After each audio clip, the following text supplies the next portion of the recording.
Do you know that your parents plan every single month to how to spend their money? Well, they might say if you're going to earn this X amount in this particular month, let's say the amount to be 1 lakh rupees. So we have to spend 10,000 rupees for the grocery for the food, 10,000 rupees for the electricity bill, 10,000 rupees for the traveling, 10,000 rupees for the medicine, and let's save the rest of the money for the upcoming future or maybe to enhance our lifestyle.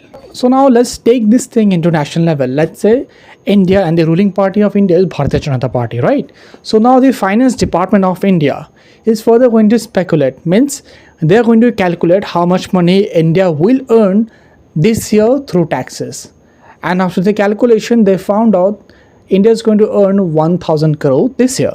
So now they have to plan like how much money they have to spend where.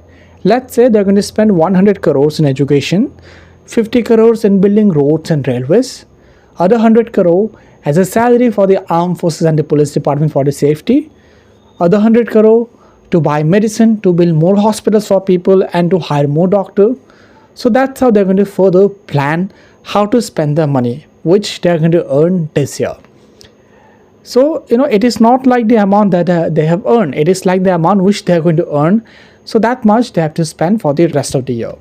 And now it happens like yearly, okay? In every single month, how your parents make the plan, the same goes for the country, but in the place of country, it is basically yearly.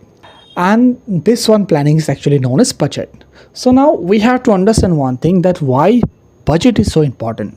So now let's come back to family. So now your parents knows that how much they're going to earn, but since this particular month they haven't made any sort of budget, so they don't know how much they have to spend and where. So there are high chances that your parents might spend all the money before the month ends or before the new money again comes to their account. So what will happen when there is no money but still there is time for the money to come again to the account? So they have to borrow money from either relative or either bank. So now here's the thing. Whenever you borrow money, money comes with interest. Means for say, if your parents have borrowed 20,000 rupees, maybe from the bank or maybe from the relative, so now they have to return the money but with some extra interest, means some extra money. Now here's the thing.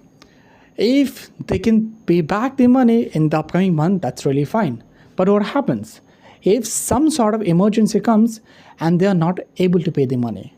So now the interest that the relative or the bank has given, it will increase since the money is not yet paid. So now they are going to pay more amount than the amount which they have planned to pay. It is kind of like a loss, isn't it?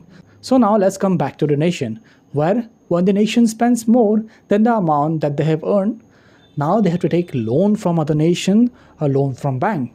And the problem remains same. But here's the thing. What is the definition of, earning less but spending more is known as? Well, you're going to say it to be deficit. So now let's imagine what happens if your family or the nation earns more and spend less. Well, that's amazing, right?